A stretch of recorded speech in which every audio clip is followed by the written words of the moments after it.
आज बीएसपी प्रमुख मायावती मुरैना दौरे पर रहेंगी। यहां वो जनसभा को संबोधित करेंगी और बीएसपी प्रत्याशी रमेश चंद्र गर्ग को जिताने की अपील करेंगी। मायावती का ये दूसरा मध्य प्रदेश का दौरा है। इससे पहले उन्होंने 19 अप्रैल को रीवा में भी जनसभा को संबोधित किया था।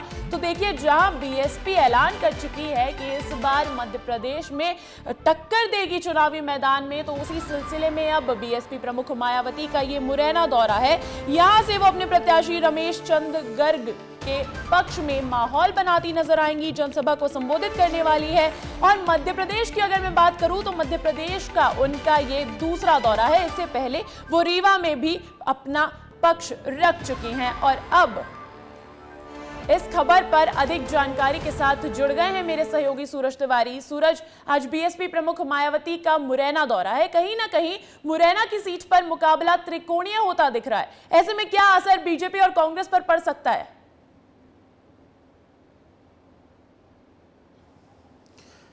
जी देखिए, निश्चित तौर पर अंजलि, मुरैना की सीट पर मायावती के दौरे के बाद कहीं न कहीं खासा प्रभाव बसपा का माना भी जाता है। मुरैना भिंड ये ऐसी सीटें हैं जहां पर बीएसपी का खासा प्रभाव माना जाता है। ऐसे मायावती के दौरे के बाद मुकाबला त्रिकोणीय होना लाजमी है।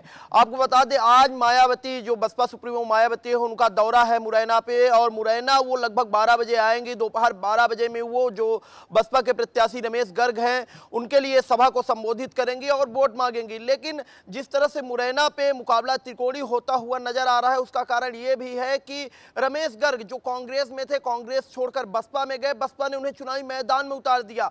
तो कहीं ना कहीं कांग्रेस के वोट बैंक में भी असर पड़ेगा, क्योंकि बसपा भले ही मुरैना से अभी तक अपने सांसद नहीं दे पाई हो, लेकिन अक्सर ऐसा होता आया है कि बसपा के जो कैंडिडेट रहे हैं, उम्मीदवार रहे, वो लाखों वोट पाते रहे। मुरैना सीट हो, भिंड सीट हो, भिंड से सांसद भी चुने जा चुके हैं। ऐसे में कहीं ना कहीं आसपास की सीटों में प्रभाव पड़ेगा। और चाहे भारतीय जनता पार्टी हो चाहे कांग्रेस हो, दोनों के वोट बैंक में बसपा सुप्रीमो मायावती की रैली के बाद प्रभाव पड़ेगा, क्योंकि कहीं न कहीं जो बीएसपी है वो दावा ठोक रही है इस बार। लेकिन विधानसभा चुनाव में तो ऐसी कोई स्थिति, खास परफॉर्मेंस देखने को मिला नहीं बीएसपी का। देखिए, भले ही अंजलि विधानसभा चुनाव में बसपा के एक भी विधायक चुनकर मध्य प्रदेश की विधानसभा नहीं पहुंचे हों, लेकिन आपने हमेशा देखा होगा कि बसपा के जो उम्मीदवार होते हैं, उनका वोट बैंक, वोट प्रतिशत अच्छा रहता है। हार जीत अलग मायने। यहां तक कि आप सतना में देखिए, जब बसपा चुनाव हुआ विधानसभा का, तो सतना के जो उम्मीदवार बसपा के थे, वो दूसरे नंबर पे थे, कांग्रेस तीसरे नंबर पे थी। ऐसे ही मुरैना की अगर बात करें तो पिछली बार जो मुरैना के उम्मीदवार थे, उन्हें लाख वोट से ज्यादा वोट मिले थे मुरैना सीट पर।